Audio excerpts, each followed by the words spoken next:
The city breathed in winter through its concrete lungs, exhaling frost that clung to the marble steps of City Hall like a bitter promise. At 4:30 in the morning, when the streetlights still fought against the darkness and the first commuter trains rumbled beneath the earth like distant thunder, Marcus Rodriguez limped through the emptiness with the careful deliberation of a man who had learned to make every step count.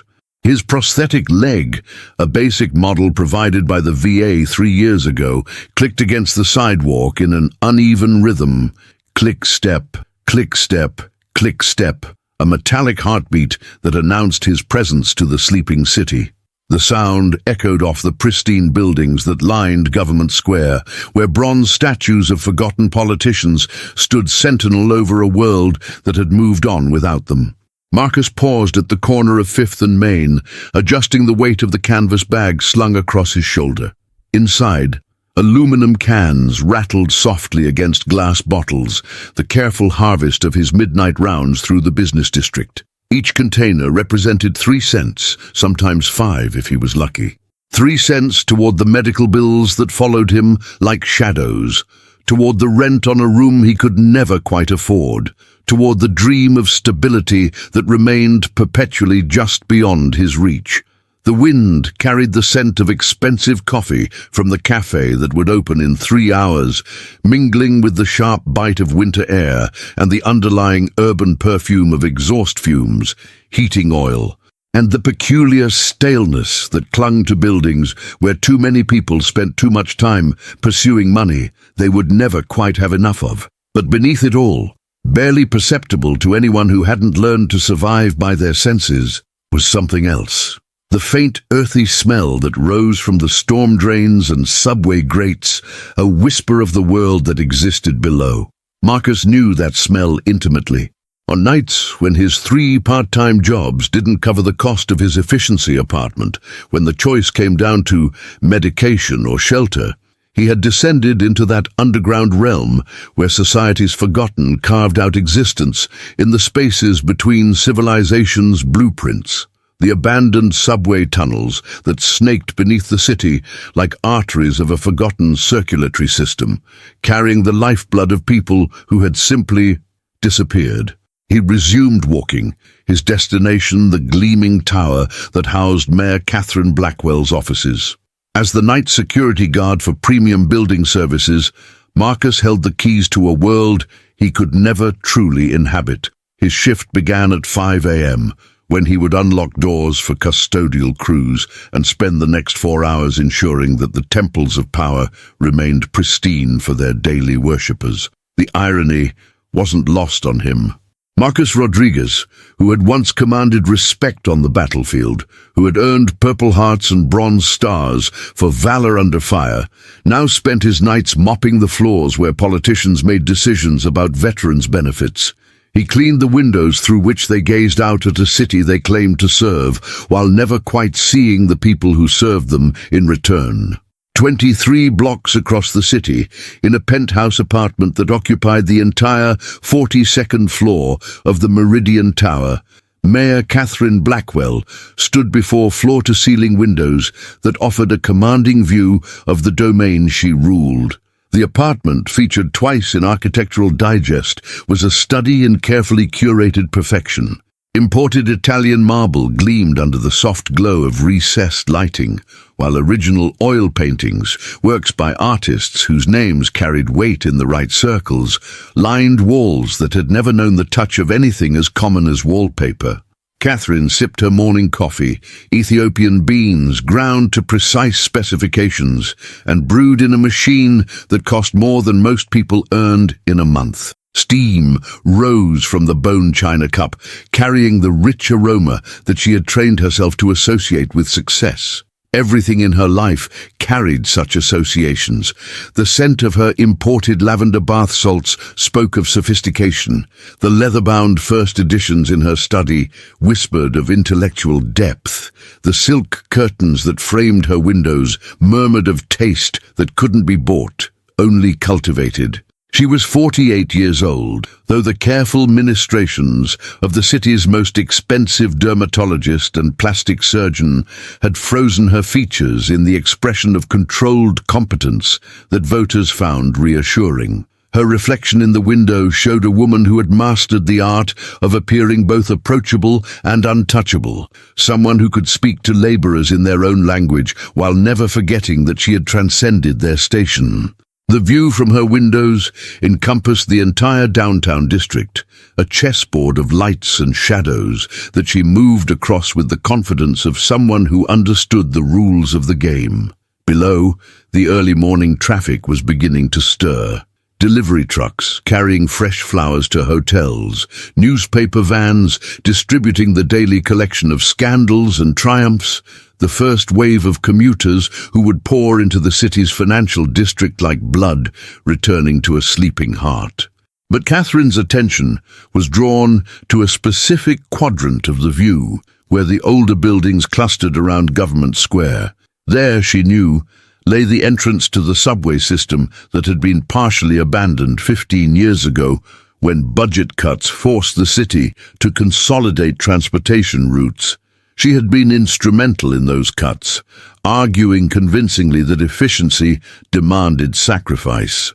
What she had never mentioned, what she had carefully omitted from every public statement and private conversation, was that the tunnels had become home to a population that she found inconvenient.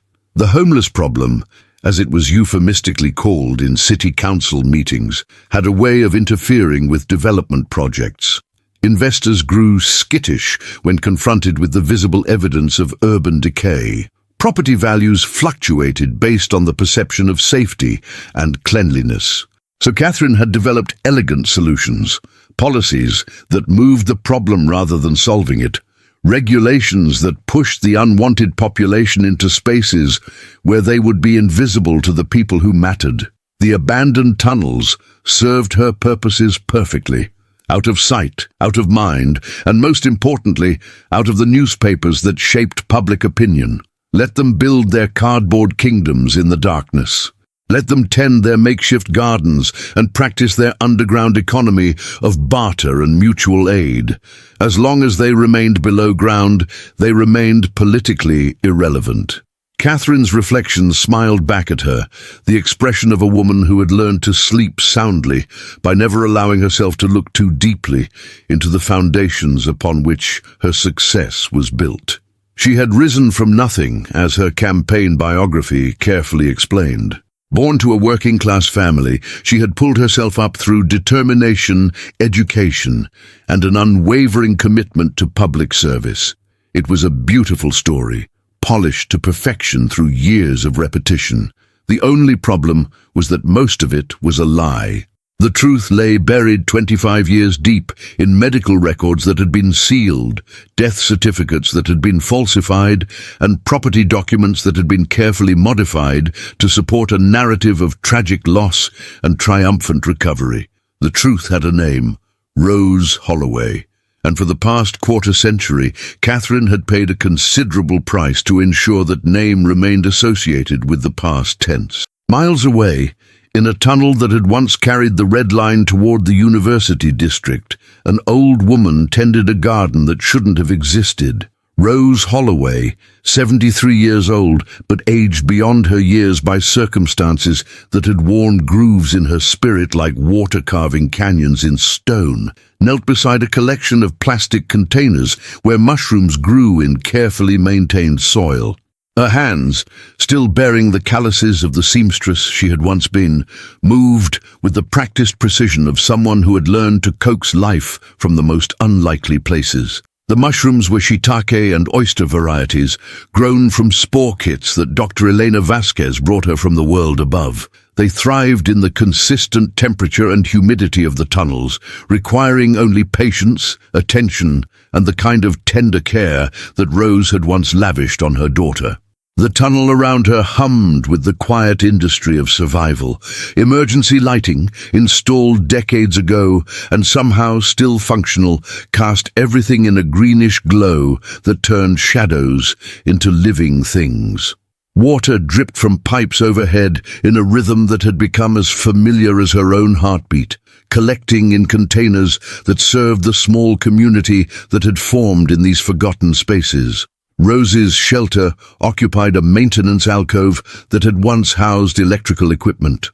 She had lined the walls with salvaged tarps and cardboard, creating a space that was surprisingly warm and dry. A folding table served as her desk, where she kept the spiral-bound notebook that had become her most precious possession. In it, written in the careful script that 40 years of seamstress work had trained into her muscle memory, she recorded everything. Every day for the past 25 years, Rose had written.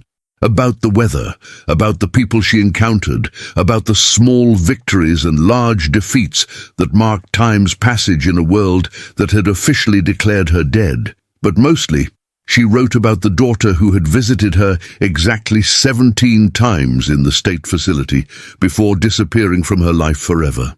Catherine Marie Holloway, who had become Catherine Marie Blackwell, who had become Mayor Catherine Blackwell, who now lived in the light while her mother existed in the darkness below. Rose remembered every visit, every conversation, every promise that had been made and broken. She remembered the way Catherine's eyes had grown cold as her political prospects brightened, the way her visits became shorter and less frequent, the way she had stopped bringing flowers and started bringing legal documents for Rose to sign with her increasingly shaky hand. The diagnosis of early-onset dementia had been convenient for Catherine's purposes, even though Rose's mind remained as sharp as the needles she had once wielded with such skill. The facility's staff had been easily convinced that Rose's claims about her daughter's identity were the delusions of a deteriorating mind. After all, everyone knew that young councilwoman Blackwell was an orphan who had overcome tragic loss to serve the people of the city. When the facility had been closed amid scandals about patient abuse and financial irregularities, Rose had simply vanished. No family to claim her, no resources to relocate her, no place in the world above for a woman who was already supposed to be dead. So she had descended, like so many others, into the spaces between spaces, where survival depended on community and kindness rather than credit scores and social connections. Now, as the first hints of dawn began to filter through the storm grates far above, Rose closed her notebook and prepared for another day in a life that existed in the margins of official reality. Somewhere above her, her daughter was waking up in a penthouse apartment, surrounded by the luxury that had been purchased with Rose's inheritance, built on Rose's erased existence. But Rose was patient. She had learned, in 25 years of writing, that stories have a way of demanding to be told. Truth has a weight that eventually becomes too heavy for lies to bear, and sometimes, just sometimes, the voice of the voiceless finds a way to rise from the depths and speak words that cannot be ignored. The city continued to breathe around them all. Marcus with his clicking prosthetic and bag of recyclables, Catherine with her coffee and her view and her carefully constructed mythology, Rose with her mushrooms and her notebook and her unshakable belief that justice, like water, always finds a way to flow toward its proper level. In the tunnels below, in the towers above, and on the streets between, the stage was set for a reckoning that none of them yet imagined. The first time Marcus Rodriguez had tasted real hunger, he was 8 years old and hiding in his family's kitchen pantry, counting the remaining cans of beans by the light that crept beneath the door. His father, Miguel, had been laid off from the steel mill 3 weeks earlier, and his mother, Carmen, worked double shifts at the hospital laundry to keep their small apartment in East Cleveland from slipping away like so many others in their neighborhood. Miguel Rodriguez had been a giant in his son's eyes, 6 feet of corded muscle and calloused hands that could fix anything from a broken bicycle chain to a neighbor's leaking roof. He had emigrated from El Salvador with nothing but determination and a fierce belief that in America hard work would always be rewarded. For 15 years, he had fed molten steel into the hungry mouths of furnaces, his face protected by a mask that couldn't shield him from the heat that turned his workplace into a vision of industrial hell. But giants, Marcus learned, could be felled by things as simple as market fluctuations and corporate restructuring. The mill closed on a Tuesday in October, taking with it not just jobs, but the dreams of an entire generation of immigrant families who had built their lives around the promise of steady work and incremental progress towards something better. On the night after Miguel's final shift, Marcus had watched through his bedroom door as his father sat at their small kitchen table, still wearing his work clothes, staring at a pink slip that might as well have been a death warrant. Carmen had come home at midnight, her uniform still damp with the steam from industrial washing machines, her hands red and cracked from the harsh chemicals that kept the hospital's linens pristine. She had found her husband there, motionless as a statue, the paper trembling in his hands like a leaf that refused to fall. "Mijo," she had whispered, the endearment carrying a weight of shared sorrow. "We'll find a way." Dean, Miguel had looked up then, and Marcus saw something in his father's eyes that he wouldn't understand until years later, when his own world collapsed beneath the weight of circumstances beyond his control. It was the expression of a man who had played by every rule, honored every commitment, and sacrificed everything for a system that had discarded him without a moment's hesitation.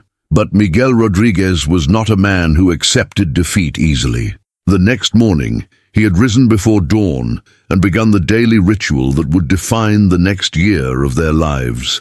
Walking from factory to construction site to warehouse, carrying in his back pocket a carefully folded letter of recommendation from his former supervisor, written on mill letterhead that grew more meaningless with each passing day. Carmen had taken on a third job, cleaning office buildings in the financial district, where men in expensive suits made decisions about the lives of people they would never meet. She would leave the house at 4 in the morning and return after Marcus was asleep, her presence marked only by the lunches she prepared for him and the way the apartment smelled faintly of industrial disinfectant that seemed to have soaked into her skin.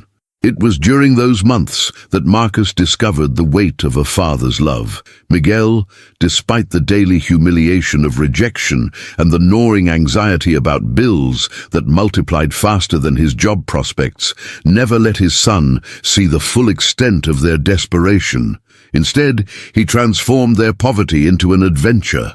"Today, we are explorers," Miguel would announce when their electricity was shut off, producing candles from somewhere and turning their dinner into a camping expedition. "Today we are treasure hunters," he would say, when they walked to the food bank, teaching Marcus to see dignity in accepting help and wisdom in the stories of the volunteers who served them. And on the day that would remain burned into Marcus's memory for the rest of his life, Miguel had presented his son with a gift that defied every financial reality of their situation. It was a small wooden box, no larger than a paperback book, carved from what Miguel explained was Salvadoran cedar. The wood gleamed with the deep amber color of honey, and the surface was covered with intricate patterns that seemed to tell a story in a language Marcus couldn't read but somehow understood.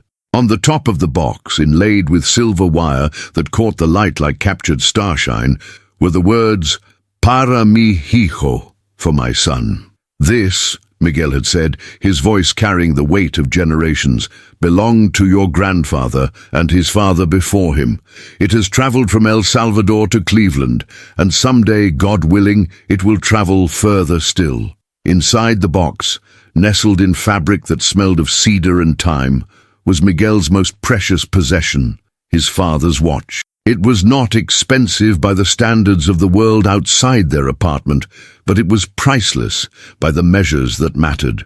The watch had been crafted by a jeweler in San Salvador in 1952, its face the color of cream and its hands shaped like tiny swords that pointed toward moments that would become memories. "Time," Miguel had explained, winding the watch with the careful precision of ritual, "is the only thing that truly belongs to us." Money can be lost, jobs can disappear, even countries can change.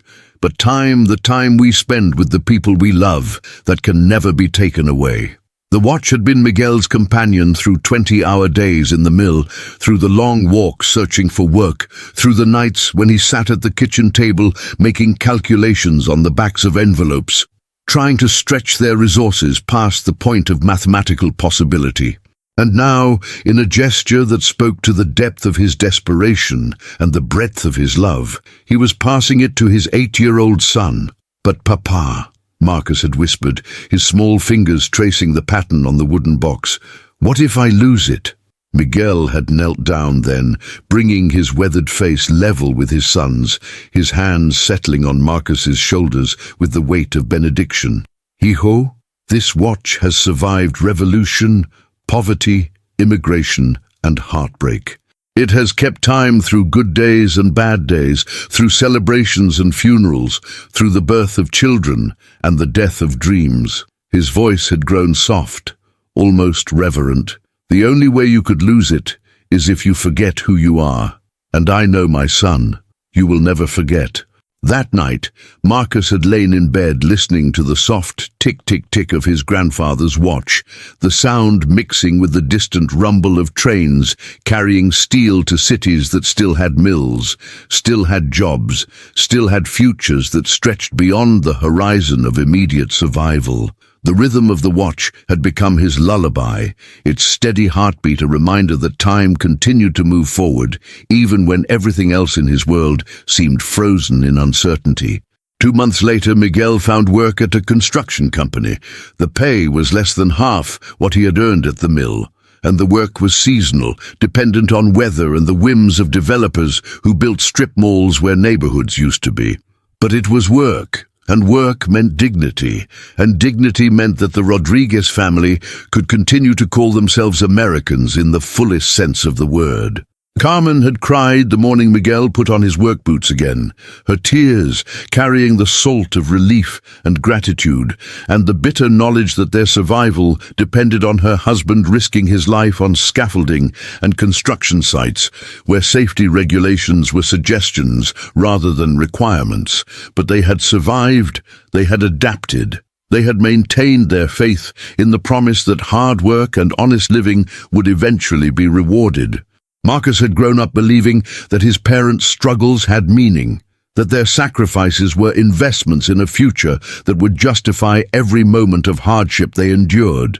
He had carried that belief with him to high school, where he excelled in mathematics and history, despite working afternoons at a grocery store to help pay for his school supplies. He had carried it to the Army recruitment office, where he enlisted not just out of patriotism, but out of a desire to serve the country that had given his family a chance to build something better.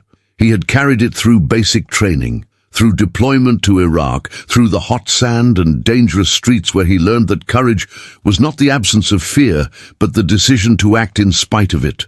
He had carried it through the explosion that took his leg and killed 3 of his closest friends, through the months of rehabilitation that taught him new ways to walk, new ways to see himself, new ways to measure what it meant to be whole.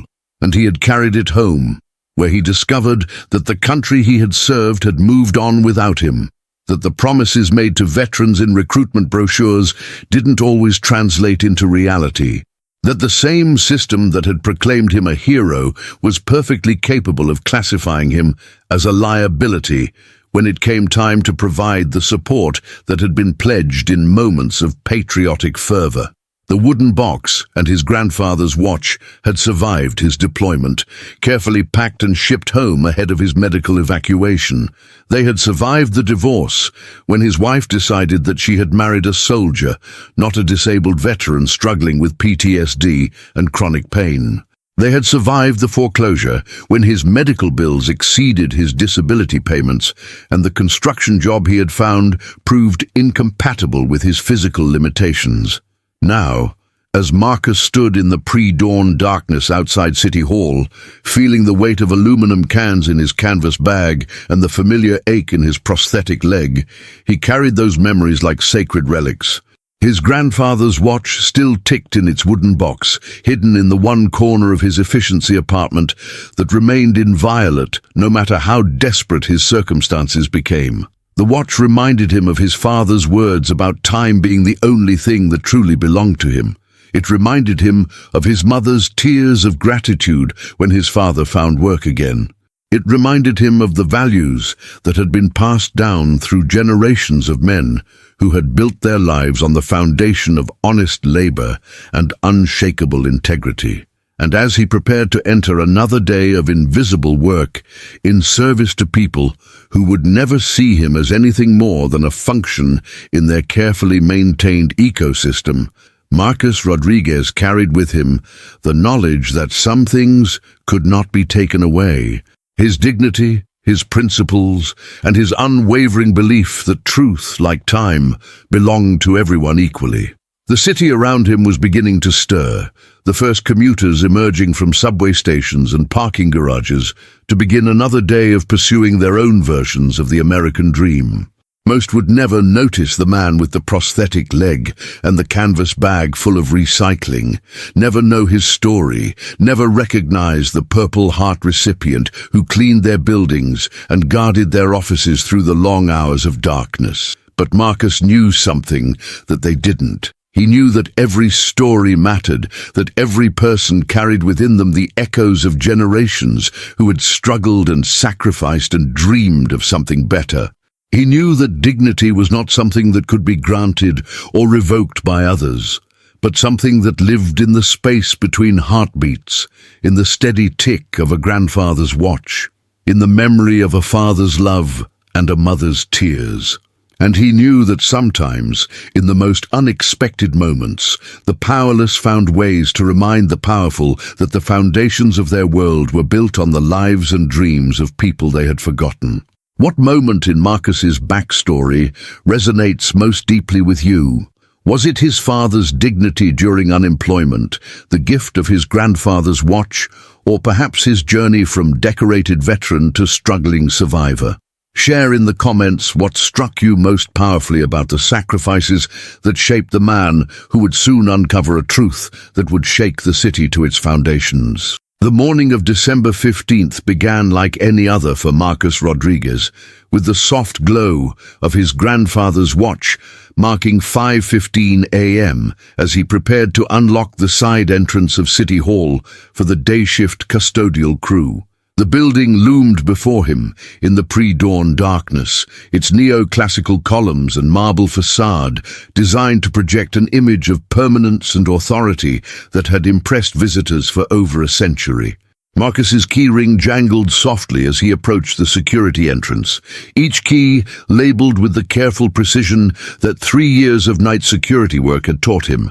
Building A, Building B, executive floors, basement levels, utility rooms. He carried access to spaces that most city employees never knew existed, moving through the corridors of power like a ghost whose presence was essential but whose visibility was carefully managed. The lobby of City Hall smelled of floor wax and the faint chemical tang of air freshener designed to mask the reality that hundreds of people passed through these spaces daily, carrying with them the full spectrum of human hopes, frustrations, and bodily functions. The marble floors reflected the emergency lighting in wavering patterns that reminded Marcus of water, though he had learned not to trust such resemblances. Beauty in this place was carefully curated, calculated to inspire respect rather than comfort. He made his way to the security desk, logging into the computer system that tracked his movements throughout the building. The screen glowed blue in the darkness, casting his weathered face in electronic light as he reviewed the night's incident reports. Nothing more serious than a malfunctioning air conditioning unit on the 3rd floor and a broken window latch in the mayor's outer office. The broken latch would need to be addressed immediately. Mayor Blackwell's office occupied the entire north wing of the 5th floor, with windows that offered commanding views of the financial district and Government Square. The maintenance request, submitted at 11 p.m. the previous evening, carried the priority coding that meant Marcus would need to contact the building supervisor before the mayor arrived at 7:30. As he climbed the marble staircase to the 5th floor, Marcus reflected on the curious intimacy of his relationship with the building's most important occupant. He knew the mayor's schedule better than most of her staff, knew that she arrived precisely at 7:30 each morning, knew that she preferred her office temperature at exactly 72 degrees, knew that she had standing orders for the cleaning crew to replace the flowers in her reception area every Monday and Thursday. He knew these things not because anyone had told him, but because 3 years of invisible presence had made him a student of the rhythms that governed power. Marcus understood that his value lay not in what he observed, but in his ability to remain unobserved, while ensuring that the machinery of government operated without friction. The mayor's office suite occupied nearly 3,000 square feet, divided into a reception area where visitors waited to be deemed worthy of her attention, a conference room where she met with department heads and major donors, and her private office where she made the decisions that shaped the lives of 800,000 citizens. Marcus used his master key to enter the reception area, his prosthetic leg clicking softly against the polished hardwood floors that had been installed at a cost that exceeded his annual income. The space was designed to intimidate through understated elegance. Leather furniture arranged with mathematical precision, oil paintings that had been selected by a consultant who specialized in conveying authority through artistic choice, bookshelves lined with volumes that looked impressive but showed no signs of being read. The broken window latch was in the mayor's private office, a room that Marcus had entered hundreds of times, but still found slightly unsettling. Everything was too perfect, too carefully arranged, like a museum exhibit designed to represent power rather than house it. The massive mahogany desk sat empty, except for a single leather-bound folder and a fountain pen that cost more than Marcus earned in a week. Behind the desk, an American flag hung beside the city flag, both positioned to appear in photographs at precisely the right angle to suggest patriotic authority. Marcus examined the window latch, noting that the brass mechanism had simply worn out from age and use. The replacement would be simple, requiring only a screwdriver and 15 minutes of careful work. He was reaching for his toolkit when he heard the soft pneumatic whisper of the elevator arriving at the 5th floor. 7:15. Mayor Blackwell was arriving early. Marcus froze, his training from both the military and his current job warring with each other. Protocol demanded that he make his presence known immediately. Building security regulations were clear that no employee should be alone in an executive office without proper notification. But his instincts, honed by years of survival in environments where visibility could mean danger, urged him to remain still and quiet. The decision was made for him when Mayor Blackwell's voice carried through the reception area, sharp with the tone she reserved for conversations she didn't want overheard. "I don't care what the environmental impact study says, Detective Morrison. I need those tunnel entrances sealed by the end of the week." Marcus pressed himself against the wall beside the window, his heart rate accelerating as footsteps approached the office door. Through the partially open door, he could see Mayor Blackwell pacing in the reception area, her cell phone pressed against her ear, with the intensity of someone fighting a battle on multiple fronts. "No, you don't understand," she continued, her voice dropping to a whisper that somehow carried more menace than shouting. "There are complications developing down there. People asking questions, making connections they shouldn't be making. We need to contain this before it becomes a public relations nightmare." She paused, listening to the voice on the other end of the call, her perfectly manicured fingers drumming against the reception desk with the rapid rhythm of barely controlled anxiety. "I don't give a damn about the homeless advocates. Let them complain to the city council about displacement. By the time they organize a response, the tunnels will be permanently inaccessible. We'll cite safety concerns, structural integrity issues, whatever legal justification the city attorney's office can manufacture." Marcus felt his breath catch in his throat. The tunnels, She was talking about the abandoned subway tunnels where he had occasionally sought shelter during the worst periods of his homelessness. The same tunnels where Dr. Elena Vasquez ran her illegal clinic, providing medical care to people who had been forgotten by the official healthcare system. "Detective, I need you to understand something." Mayor Blackwell's voice had taken on the cold precision that she used during press conferences when reporters asked uncomfortable questions. "My political future depends on maintaining certain narratives about my past. If those narratives are questioned, if certain information comes to light, it won't just be my career that suffers. Everyone who has supported me, everyone who has benefited from the policies I've implemented, everyone whose livelihood depends on the current power structure, they all have a vested interest in ensuring that the past remains buried." She moved closer to the office door, her shadow falling across the threshold as Marcus pressed himself deeper into the corner beside the window. His prosthetic leg chose that moment to emit a barely audible click as he shifted his weight, the sound seeming to echo in the silence like a gunshot. Mayor Blackwell stopped speaking abruptly, her head turning toward the office with the predatory alertness of someone who had learned to detect threats before they fully materialized. "I'll call you back," she said into the phone, ending the conversation with a sharp tap that seemed to punctuate her suspicion. Marcus held his breath as footsteps approached the office door.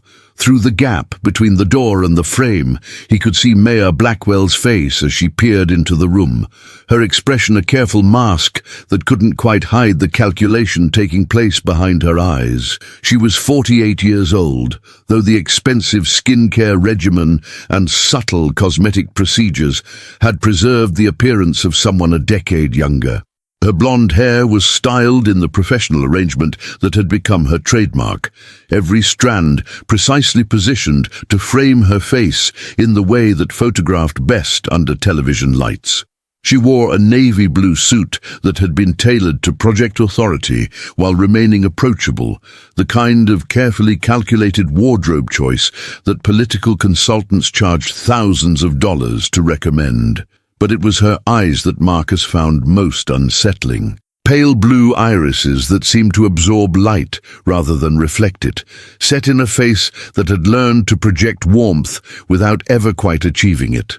They were the eyes of someone who had trained herself to see people as variables in equations rather than individuals with their own hopes and fears. "Hello," she called softly, stepping fully into the office and scanning the space with the methodical precision of someone searching for evidence rather than intruders. Marcus remained motionless, his military training overriding every instinct that urged him to reveal himself and explain his presence. Something in her voice, in the conversation he had inadvertently overheard, suggested that visibility might be far more dangerous than discovery. Mayor Blackwell moved through the office with the confident stride of someone who owned every inch of space she occupied. She examined her desk, noting that nothing had been disturbed, then moved to the window where Marcus crouched in the shadows cast by the heavy curtains that framed the view of Government Square.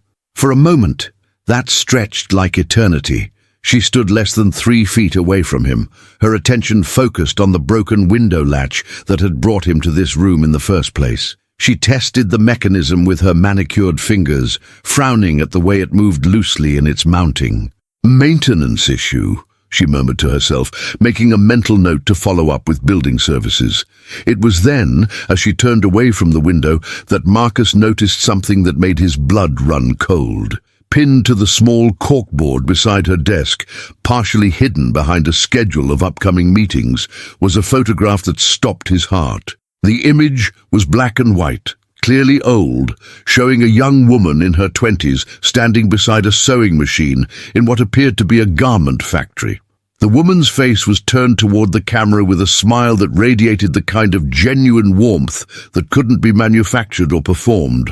Her hair was dark, pulled back in the practical style of someone who worked with her hands, and her eyes held the bright intelligence of someone who saw the world as a place full of possibility.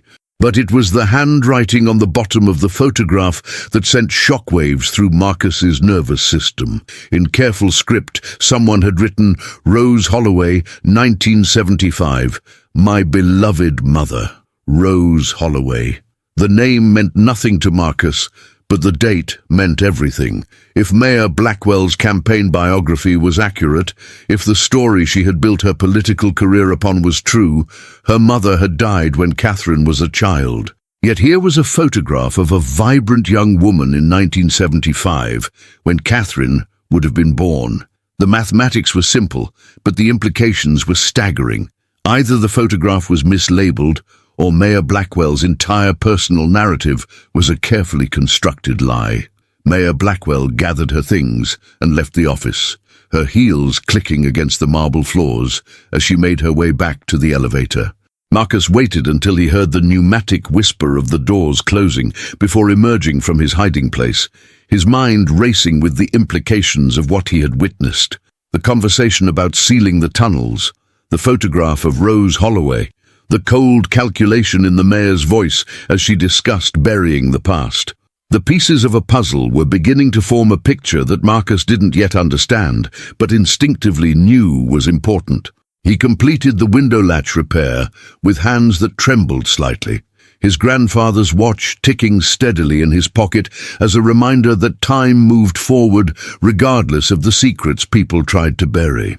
As he prepared to leave the office, Marcus made a decision that would change the trajectory of his life forever. He pulled out his cell phone, an ancient device that could barely manage text messages and low-resolution photographs, and carefully documented the image on the corkboard. The flash was disabled, the sound muted, but the evidence was captured. Proof that Mayor Catherine Blackwell kept a photograph of Rose Holloway labeled as her mother, despite claiming publicly that her mother had died decades earlier. As Marcus made his way back to the ground floor, his mind was already working through the implications. Somewhere in the tunnels beneath the city, there might be people who knew the truth about Rose Holloway. Somewhere in the bureaucratic maze of city records, there might be documents that contradicted the mayor's official biography.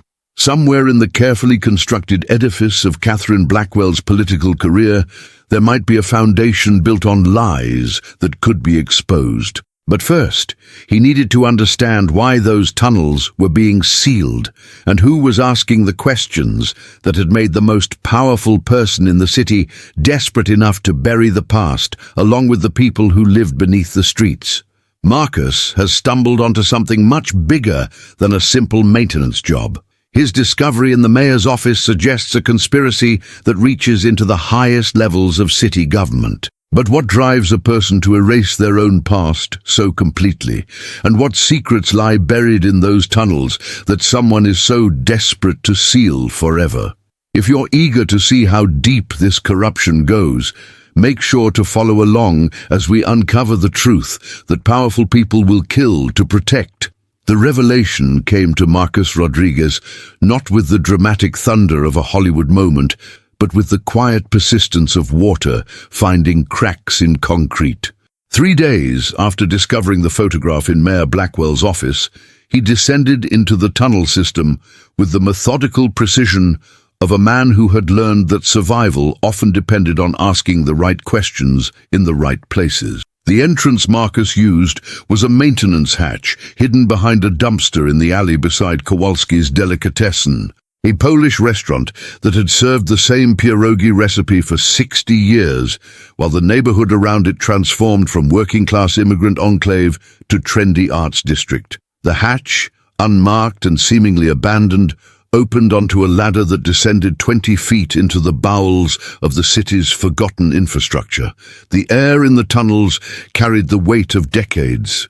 Rust and moisture, the metallic tang of old pipes, and the organic smell of places where humanity had learned to survive without the benefit of official recognition. Emergency lighting, installed in the 1960s and somehow still functional, cast everything in a sickly green glow that turned shadows into living things and made even familiar faces appear alien. Marcus had been coming to the tunnels for nearly 2 years, First as a refugee seeking shelter when his rent money fell short, later as a volunteer helping Dr. Elena Vasquez distribute medical supplies and basic necessities to the community that had formed in these abandoned spaces.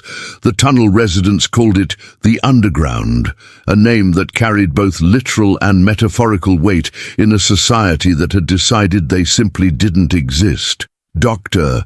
Elena Vasquez operated her illegal clinic from a maintenance room that had once housed electrical equipment for the subway system. She had transformed the space with the resourcefulness of someone who understood that helping people often meant working outside the boundaries of official permission. Folding tables served as examination areas. Battery-powered lanterns provided the light needed for basic medical procedures, and a collection of donated supplies filled metal shelving units that lined the concrete walls.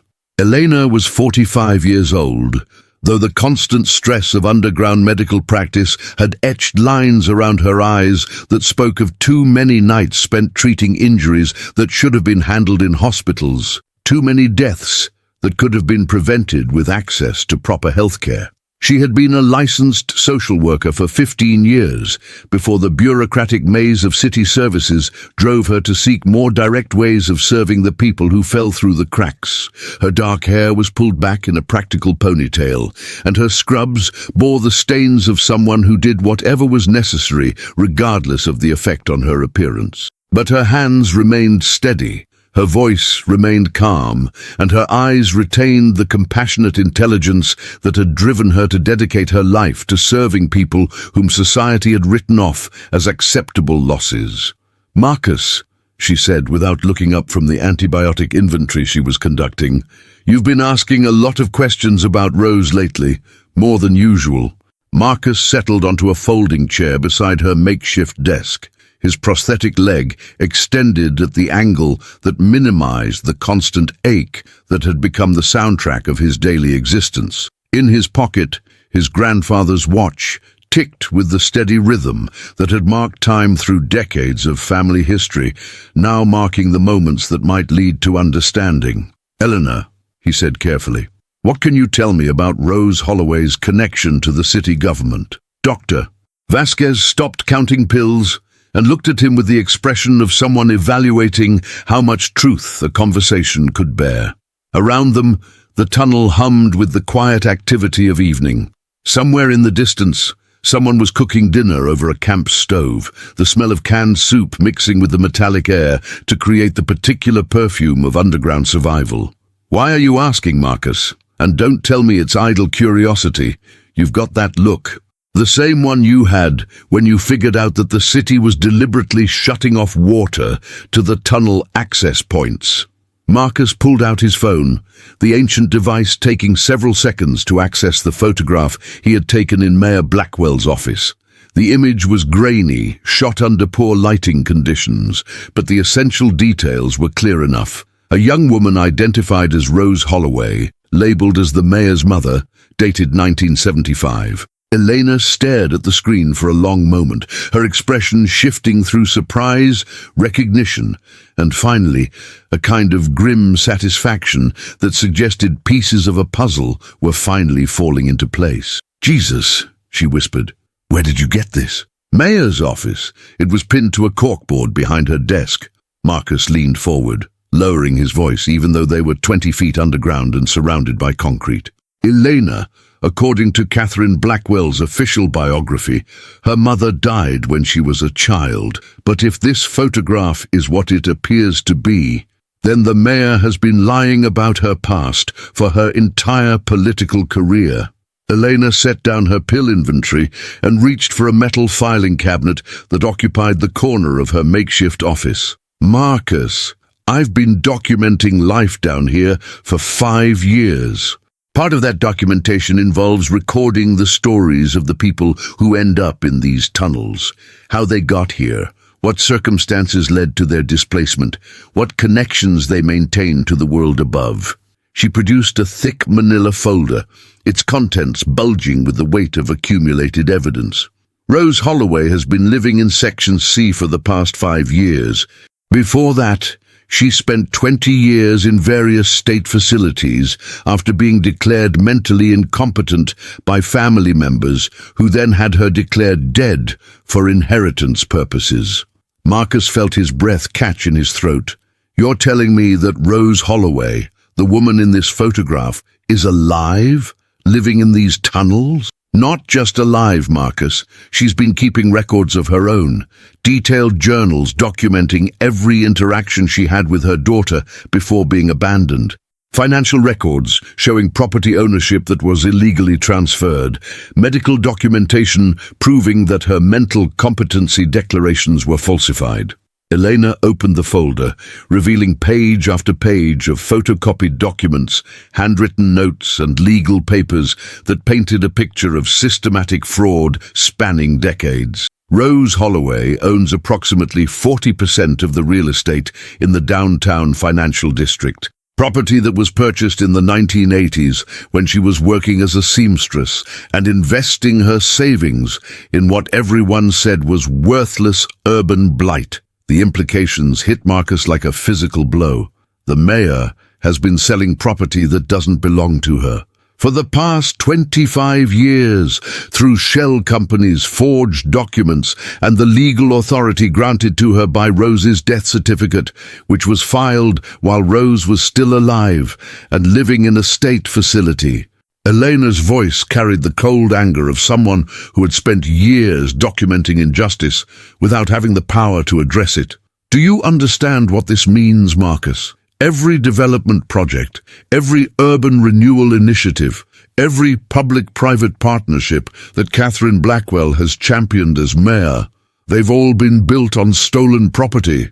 Marcus stood up abruptly, his mind racing through the connections that were suddenly becoming clear.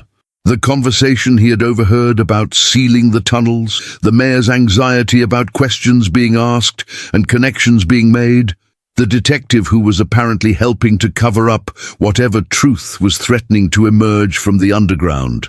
Elena, we need to see Rose. We need to see her documentation, her journals, everything she's been keeping, because if what you're telling me is true, then we have evidence of the largest municipal corruption case in the city's history, Eleanor finished. But Marcus, you need to understand something.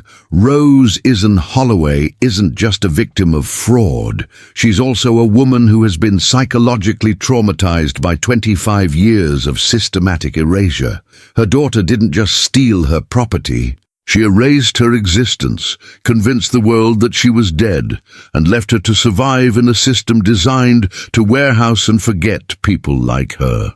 Elena closed the folder and stood up, her expression carrying the weight of someone who was about to cross a line that couldn't be uncrossed. If we're going to do this, if we're going to bring Rose's story into the light, we need to be prepared for the fact that powerful people have spent decades ensuring that this truth stays buried.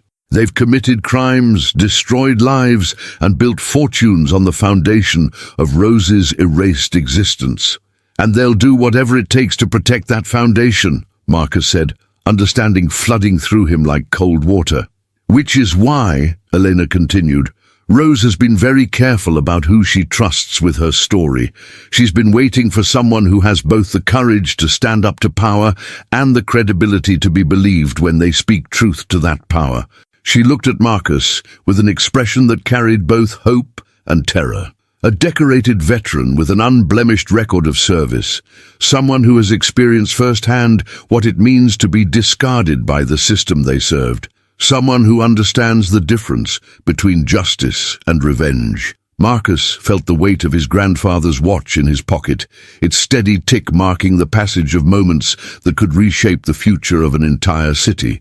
Around them, the tunnel hummed with the quiet energy of people surviving in the margins of society, their invisible lives carrying stories that deserved to be heard. "Take me to Rose," he said simply. Elena nodded and gathered her medical supplies, preparing to lock the clinic for the night. Section C is about a quarter-mile through the main tunnel, but Marcus, before we go, I need you to understand something. Once you meet Rose, once you see her documentation, once you become part of her story, there's no going back. The people who erased her once won't hesitate to erase you too if they perceive you as a threat. Marcus checked his phone, noting that he had 3 hours before his next security shift began. 3 hours to meet a woman who was supposed to be dead, to examine evidence that could topple a government, to make a decision that would determine whether truth or power would ultimately prevail. "Elena," he said, his voice carrying the steady resolve that had sustained him through combat zones and personal devastation. "I've been erased once already by people who promised to take care of me. I've learned that sometimes the only way to become visible again is to shine a light on the people who benefit from keeping others in the darkness." He stood up, his prosthetic leg clicking softly against the concrete floor, the sound echoing through the tunnel like a countdown to revelation. "Let's go meet Rose Holloway. Let's find out what it costs to steal a life and what it takes to give one back."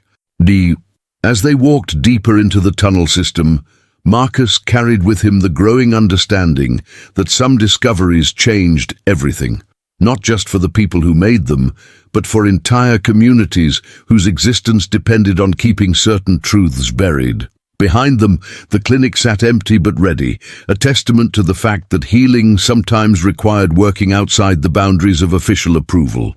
Ahead of them, in Section C of the abandoned subway system, an old woman tended her mushroom garden and kept careful records of a life that powerful people had tried to erase. In a few minutes, 3 lives would intersect in ways that would reshape the future of a city built on the premise that some people simply didn't matter.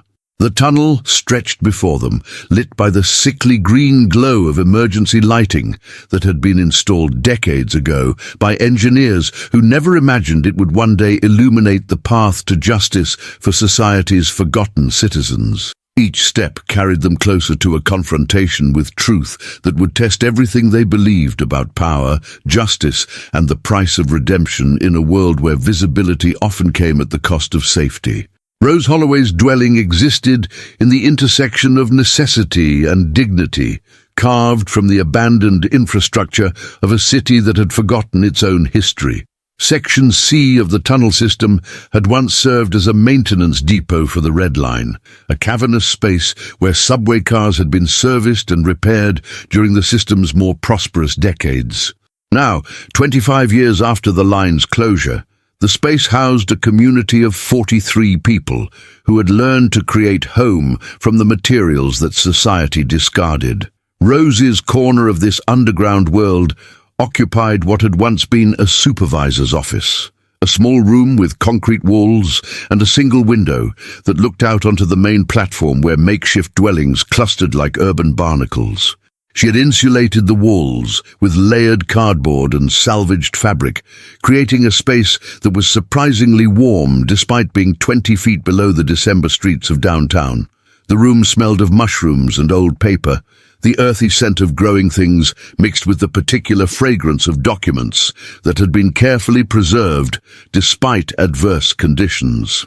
Rose had arranged her few possessions with the meticulous care of someone who understood that organization was a form of resistance against chaos, that maintaining order in a small space was a way of asserting dignity in circumstances designed to strip it away. When Marcus and Eleanor arrived at her door, a piece of plywood hung on hinges, salvaged from a demolished building. Rose was sitting at a folding table that served as her desk, writing in a spiral-bound notebook by the light of a battery-powered lantern. She looked up as they approached, her pale blue eyes assessing them with the careful intelligence of someone who had learned to evaluate threat and opportunity with equal precision. At 73, Rose Holloway carried her years like accumulated wisdom rather than accumulated defeat.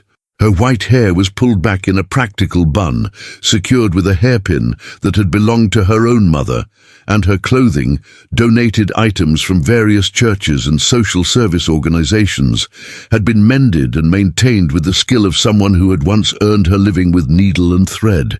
But it was her hands that told the story of her life most clearly.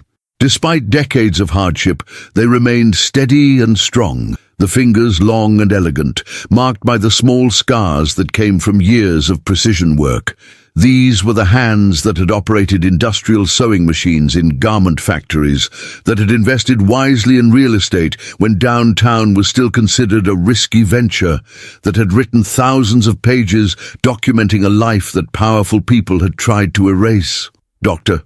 Vasquez," Rose said, her voice carrying the particular clarity that came from years of speaking carefully, knowing that her words were often dismissed as the ravings of someone society had declared incompetent.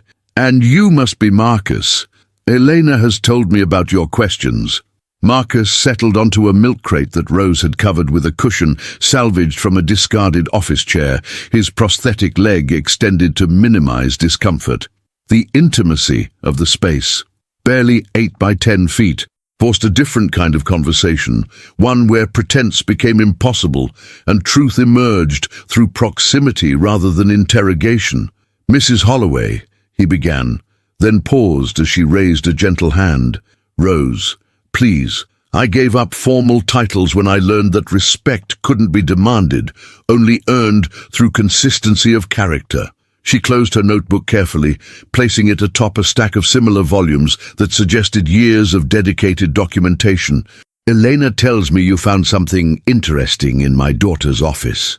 Marcus showed her the photograph on his phone, watching as her expression shifted through recognition, sadness, and finally a kind of grim satisfaction that suggested pieces of a long puzzle were finally being assembled. 1975, she murmured, taking the phone and studying the image with the concentration of someone examining evidence. "I remember when this was taken.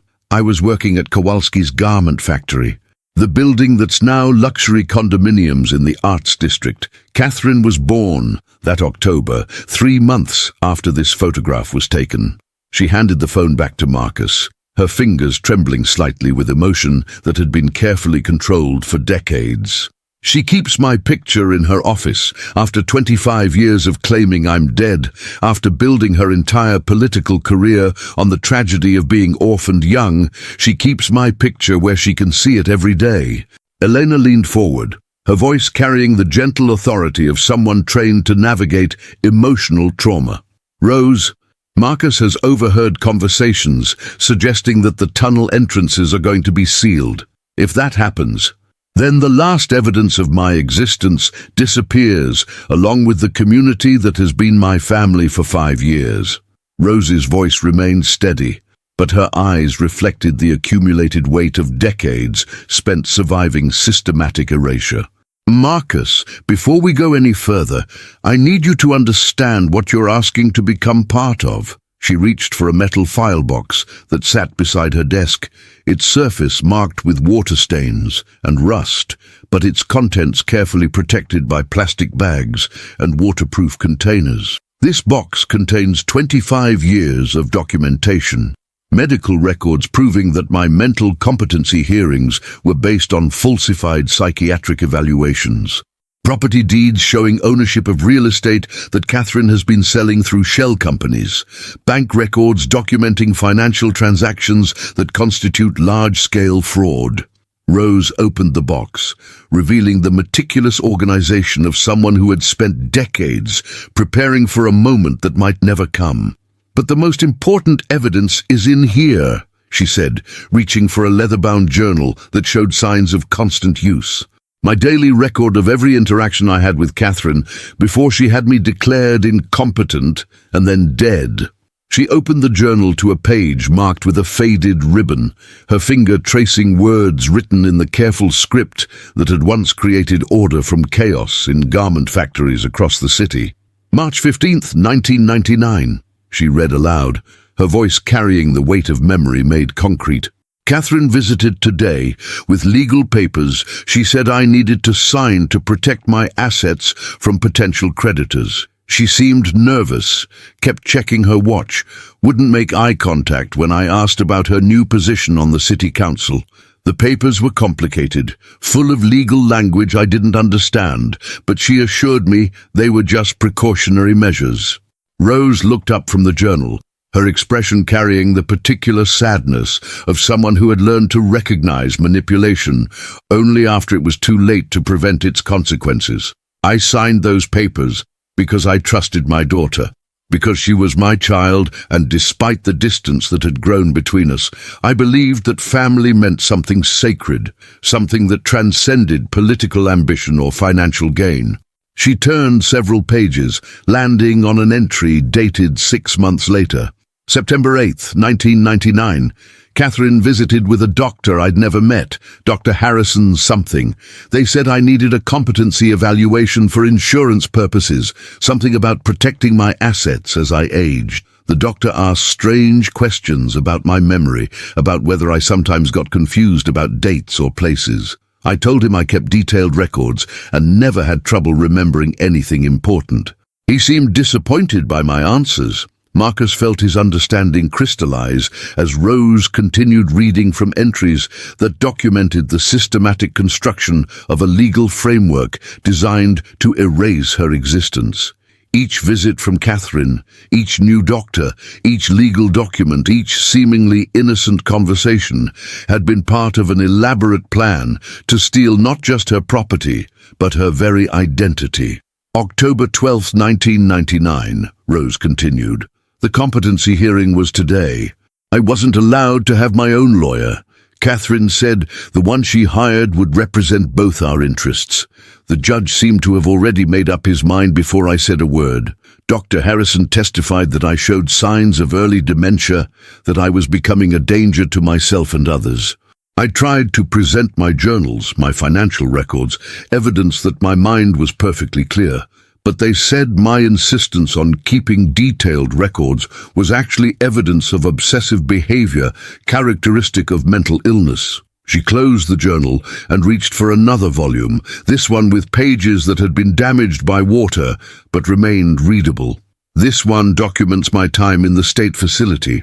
20 years of institutional abuse, over-medication designed to create the mental impairment that justified my confinement, and visits from Catherine that became less frequent as her political career advanced.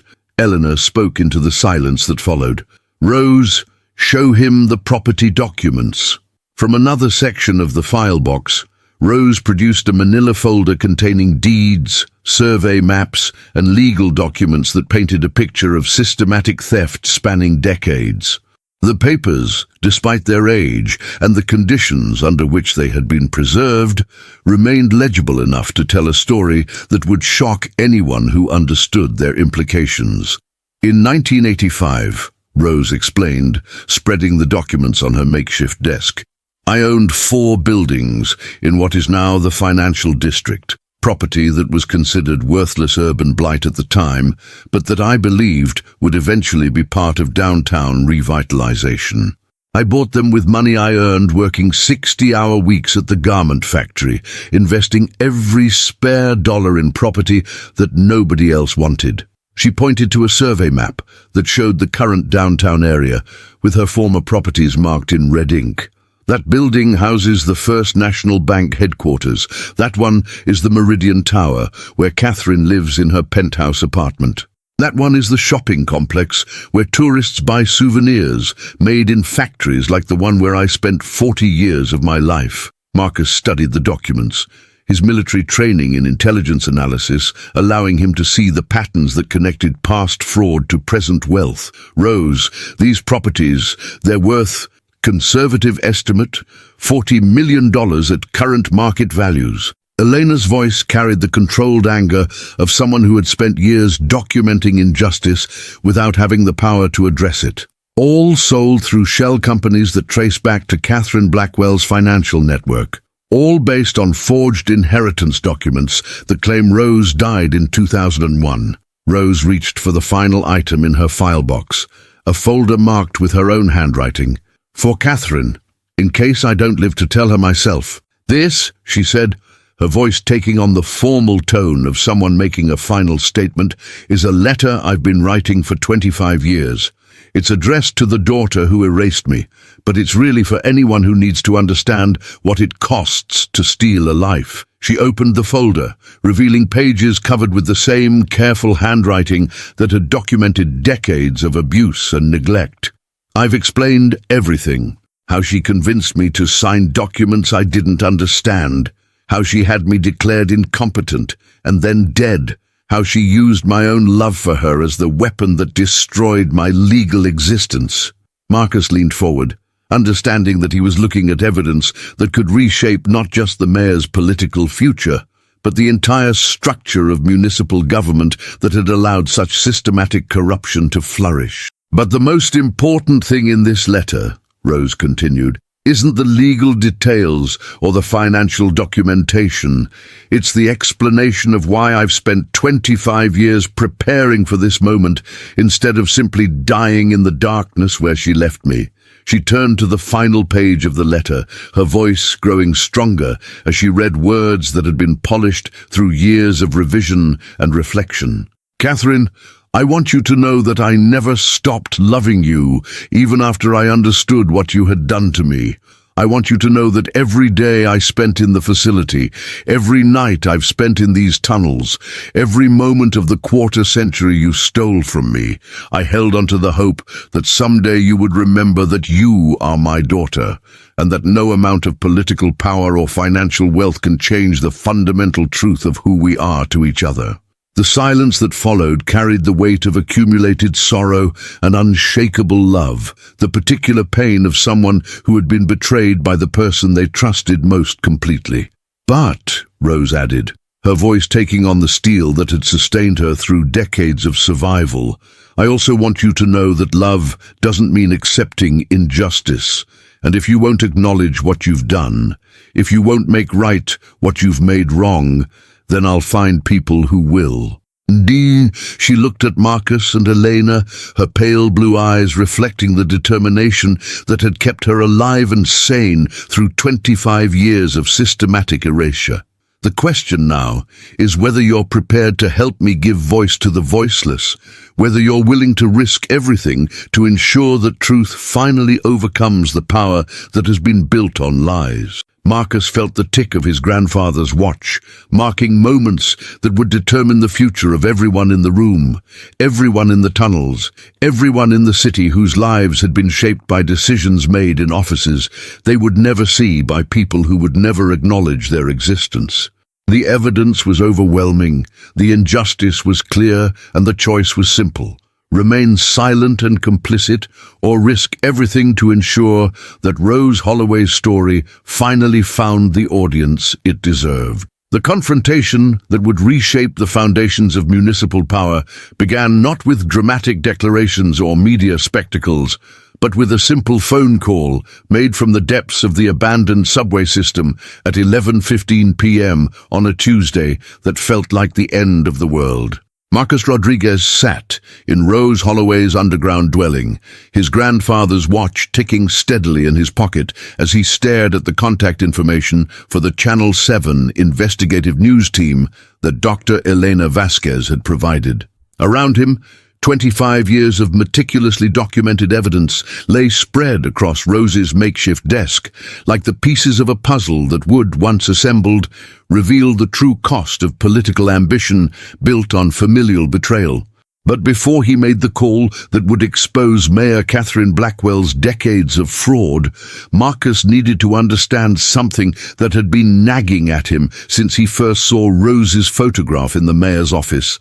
He needed to understand how a daughter could systematically erase her own mother and then live with that decision for 25 years. "Rose," he said carefully, his voice carrying the gentle authority he had learned during his military service, "before we go public with this, before we destroy Catherine's life the way she destroyed yours, I need you to help me understand something."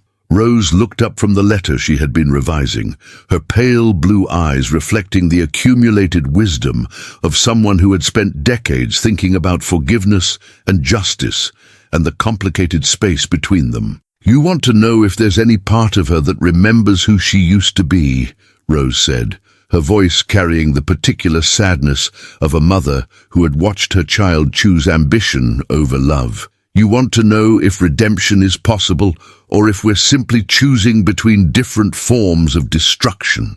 Marcus nodded, understanding that the decision he was about to make would reverberate far beyond the immediate consequences for Catherine Blackwell. "Your daughter, Catherine. She keeps your photograph in her office.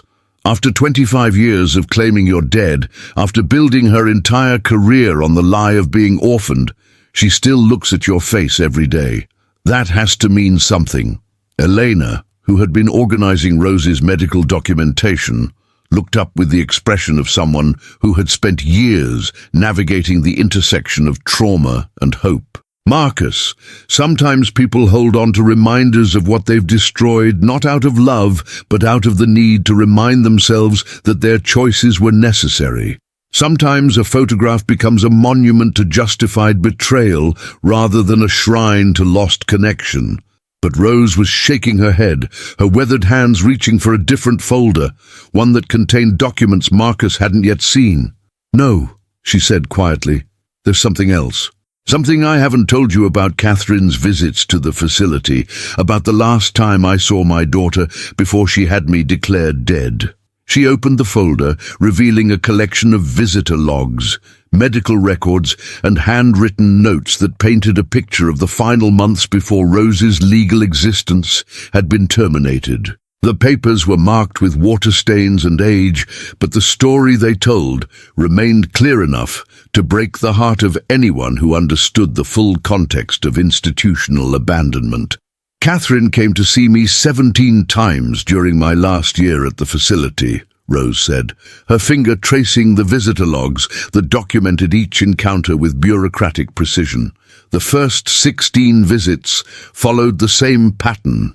She would arrive with legal documents for me to sign, stay for exactly 30 minutes, and leave without making eye contact when I tried to talk about anything personal."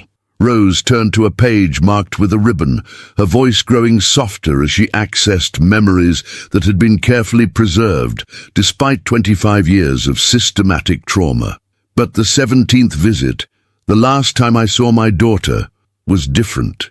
She reached for one of her journals, opening it to an entry that had clearly been read and reread countless times, the pages worn soft from handling. "March 3rd, 2000. Catherine came today without any papers to sign. She sat beside my bed for 2 hours and cried, not the performative tears of someone seeking sympathy, but the deep, silent crying of someone whose heart was breaking in real time." Rose's voice caught slightly as she continued reading her own words from a quarter-century in the past. "She told me she was sorry. She told me she never wanted things to go this far, that she had started down a path she didn't know how to escape. She told me that every success in her career felt empty because it was built on what she had done to me." Marcus felt his understanding shift as Rose's narrative revealed layers of complexity that transformed simple corruption into something approaching tragedy. "What did you tell her?" "I told her it wasn't too late to make different choices. I told her that my love for her wasn't conditional on her political success or financial achievement, that the mother who had raised her would rather have a daughter who was honest about her mistakes than one who was successful at hiding them." Rose closed the journal, her expression carrying the weight of conversations that had echoed through decades of separation. "And then I told her something that I think she's been carrying with her ever since." Rose reached into the folder and produced a small piece of paper, folded and refolded so many times that the creases had become permanent fixtures of its existence. "I wrote this for her during that last visit," pressed it into her hand as she was leaving. "I told her that no matter what legal documents she made me sign, no matter what lies she told the world about my death, no matter how far her political career took her from the truth of who we were to each other, she would always be my daughter, and I would always be her mother." She unfolded the paper, revealing words written in the same careful script that had documented decades of survival.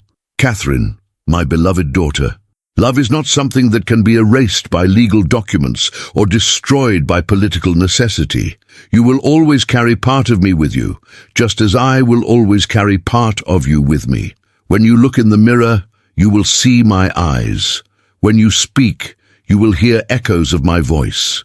When you make choices about who you want to be in this world, you will remember the mother who taught you that kindness matters more than power, that truth matters more than convenience, that some things are too precious to sacrifice for any amount of success. I forgive you for what you believe you must do, but I also trust you to remember who you really are beneath all the roles you've learned to play.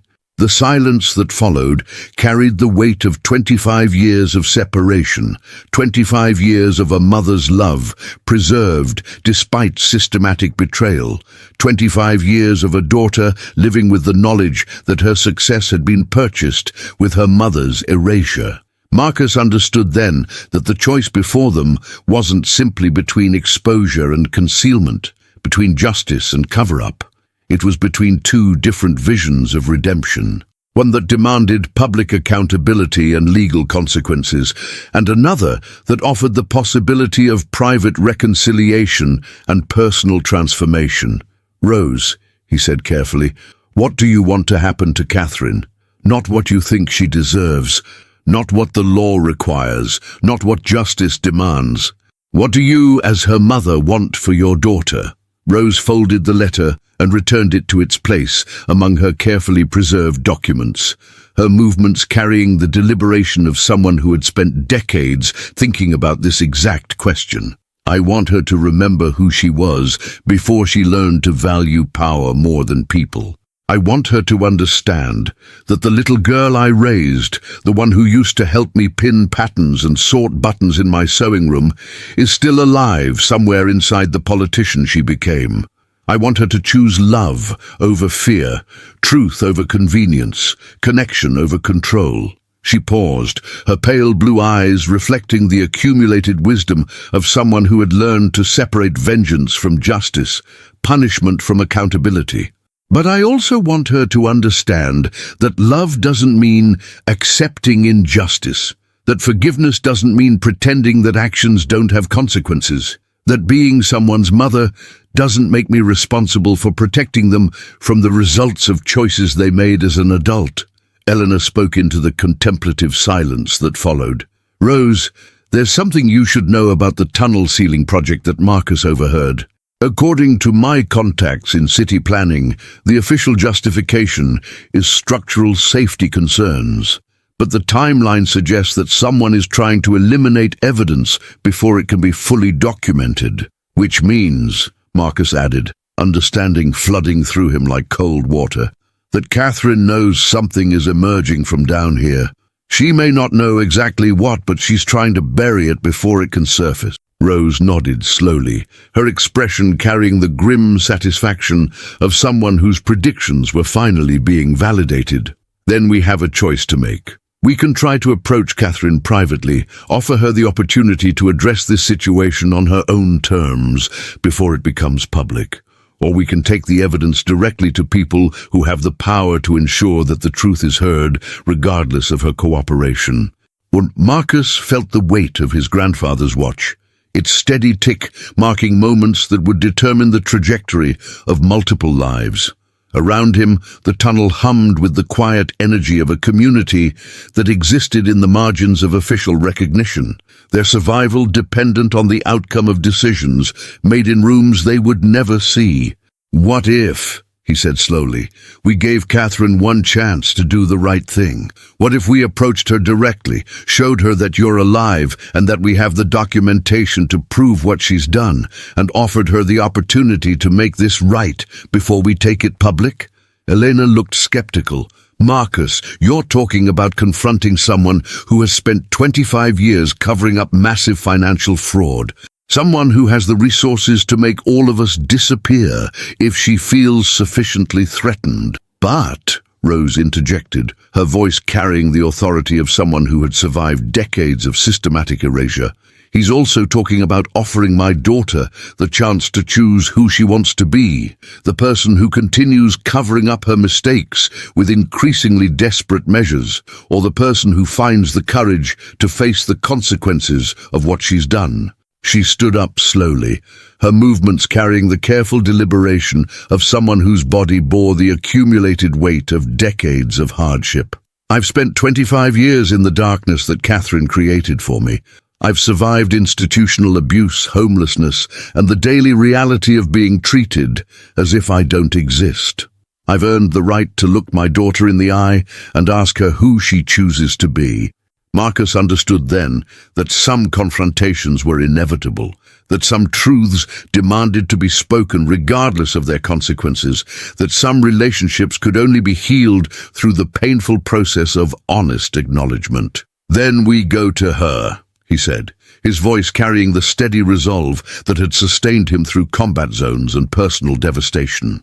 "We go to Catherine Blackwell, we show her the evidence, and we give her 24 hours to decide whether she wants to be part of the solution or continue being the problem." The decision hung in the air like a challenge to fate, a commitment to truth that would test every assumption about power, family, and the possibility of redemption in a world where visibility often came at the cost of safety. Outside, 20 feet above their heads, the city continued its restless sleep, unaware that decisions were being made in the tunnels below that would reshape the foundations of municipal government and challenge everything that citizens believed about the people who claimed to serve them. The confrontation between mother and daughter took place in the sterile grandeur of Mayor Catherine Blackwell's private office at 6:30 in the morning, when the building was empty except for security personnel and the ghosts of political decisions that haunted the marble corridors. Marcus had used his security access to arrange the meeting, a breach of protocol that could cost him his job but seemed insignificant compared to the magnitude of what was about to unfold. Catherine Blackwell arrived at her office 15 minutes early, as was her habit, carrying her usual Italian leather briefcase and the expression of controlled confidence that had carried her through 2 decades of political ascension. She found them waiting in her reception area. Marcus Rodriguez, the disabled veteran she recognized vaguely as part of the building's custodial staff, Dr. Elena Vasquez, whose underground medical work had occasionally appeared in reports about homeless services, and an elderly woman whose presence stopped Catherine's heart like a physical blow. Rose Holloway sat in one of the leather chairs that had been selected for their ability to intimidate visitors through understated expense, her white hair carefully arranged and her donated clothing chosen with the dignity of someone preparing for the most important conversation of her life. At 73, after 25 years of systematic erasure, she carried herself with the quiet authority of someone who had survived everything that power could inflict and emerged with her essential humanity intact. "Hello, Catherine," Rose said simply, her voice carrying the particular cadence that only a mother could achieve, gentle enough to remind her daughter of childhood security, firm enough to demand adult accountability. Catherine Blackwell, who had built her career on maintaining perfect composure under pressure, found herself unable to speak. The carefully constructed mythology of her orphaned past, the tragic story that had generated sympathy votes and charitable donations, the foundation upon which her entire political identity rested, crumbled in the face of her mother's living presence. "You're supposed to be dead," Catherine whispered, the words emerging from some primitive part of her consciousness that existed beneath the layers of political calculation and media training. "I know," Rose replied, reaching into the canvas bag that Elena had helped her organize for this moment. "You made sure of that. But dead women don't keep records, Catherine. Dead women don't document financial fraud. Dead women don't write letters to daughters who have forgotten that love and justice aren't mutually exclusive concepts." Catherine's legs gave way beneath her, and she sank into her executive chair with the boneless collapse of someone whose world had just shifted on its axis. Around her, the office that represented the pinnacle of her achievement, The mahogany desk, the oil paintings, the American flag positioned for optimal photographic impact, suddenly felt like props in a performance that had lost all meaning. Marcus stepped forward, his prosthetic leg clicking softly against the hardwood floor as he placed a thick manila folder on Catherine's desk. "Mrs. Blackwell," he said, his voice carrying the formal courtesy he had learned during military service, "we need to discuss the systematic theft of approximately $40 million in real estate assets, the falsification of death certificates, and the ongoing fraud that has characterized your administration's development policies." Catherine stared at the folder as if it contained a nuclear device, her political instincts warring with the shock of confronting consequences she had convinced herself would never materialize. You can't prove." "Actually," Eleanor interjected, opening her own briefcase and producing copies of documents that Rose had preserved for 25 years. "We can prove everything. Medical records showing that your mother's mental competency hearings were based on falsified psychiatric evaluations. Property deeds demonstrating ownership of real estate that you've been selling through shell companies. Bank records documenting financial transactions that constitute federal crimes involving judicial corruption." Elena spread the papers across Catherine's desk with the methodical precision of someone presenting evidence in a court of law. "But the most damning evidence isn't financial, Mayor Blackwell. It's this." She produced Rose's journals, 25 volumes of careful documentation that painted a picture of institutional abuse, family abandonment, and survival in the margins of a society that had declared her legally non-existent. "Your mother has spent a quarter-century writing the story that you tried to erase," Eleanor continued. "Every conversation you had with her before, she was declared incompetent. Every visit to the facility where you left her to die, every legal document you convinced her to sign, every lie you told the world about her death. It's all here in her own words, corroborated by official records that you apparently forgot to destroy." Catherine's hands trembled as she touched the journals, her perfectly manicured fingers tracing the careful handwriting that she recognized from childhood memories of grocery lists and school permission slips. "Mother," she whispered, the word emerging from a part of herself she had buried so deeply that its resurrection felt like physical pain. "I'm here, Catherine," Rose said, her voice carrying the same gentle authority that had once soothed scraped knees and adolescent heartbreak. "I've been here all along, waiting for you to remember who you used to be before you decided that power was more important than truth." The silence that followed carried 25 years of accumulated grief, guilt, and the particular anguish of recognizing that choices made in desperation had calcified into a lifetime of systematic cruelty. Catherine looked up from the journals, her political mask finally cracking to reveal the raw human emotion beneath. "I never meant for it to go this far. When I first had you declared incompetent, I thought I was protecting us both. The political climate was changing, background investigations were becoming more thorough, and my condition was manufactured by doctors you paid to find mental illness where none existed," Rose interrupted, her voice carrying the steel that had sustained her through decades of survival.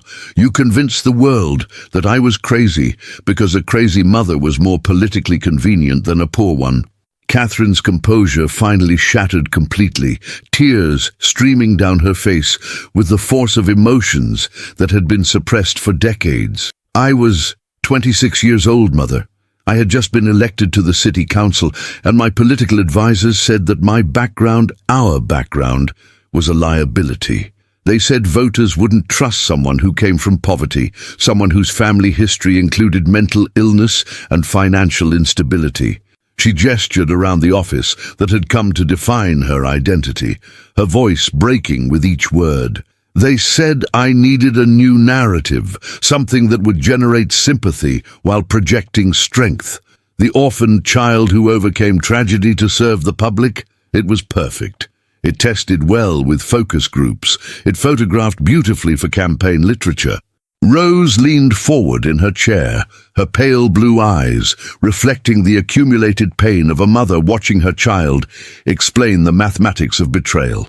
And so, you killed me, legally and socially, because it was politically expedient. I thought it would just be temporary, Catherine whispered, her voice carrying the desperation of someone trying to justify the unjustifiable. I thought I would get established in politics, build enough credibility and power to overcome any questions about our past, and then You would what, Catherine? Rose asked, her voice carrying the gentle implacability of someone who had spent 25 years thinking about this conversation. You would resurrect me from the legal death you had arranged? You would explain to voters that you had lied about your entire personal history for decades? You would return the $40 million in property that you had stolen from your supposedly dead mother? Marcus watched the exchange with the professional detachment he had learned during military intelligence work, noting the way Catherine's political persona was being stripped away layer by layer to reveal the frightened young woman who had made a series of increasingly desperate choices. But he also noted something else. The way Catherine kept looking at her mother with an expression that suggested love had survived beneath the accumulated sediment of betrayal and political calculation. Mrs. Blackwell, he said carefully, the question now isn't whether you committed these crimes. The evidence is overwhelming and undeniable. The question is what you're going to do about it. Catherine looked up at him with the expression of someone drowning in consequences that had finally caught up with her. What do you want? Money? Political favors? I can make this worth your while to keep quiet. No, Rose said firmly, her voice carrying the authority of someone who had earned the right to define the terms of justice. Catherine, this isn't about money or political deals or finding ways to continue covering up what you've done. This is about choosing who you want to be, the person who faces the consequences of her actions, or the person who continues destroying other people to protect herself. Elena opened her briefcase again, producing a document that had been prepared by legal advocates who worked with the underground community. Mayor Blackwell, we've prepared a comprehensive plan for addressing this situation. It involves your immediate resignation, the return of all stolen property to your mother's legal ownership, cooperation with federal investigators examining municipal corruption, and establishment of a restitution fund for the homeless community that has been displaced by policies designed to hide your fraud.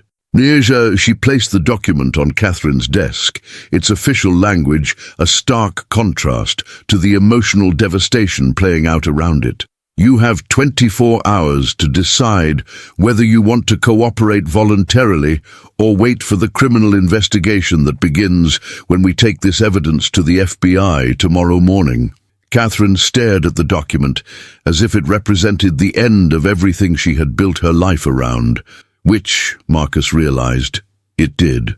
Her political career, her social standing, her carefully constructed identity, her financial security, all of it was about to collapse under the weight of truth that she had spent decades trying to bury. And if I cooperate? She asked, her voice barely audible.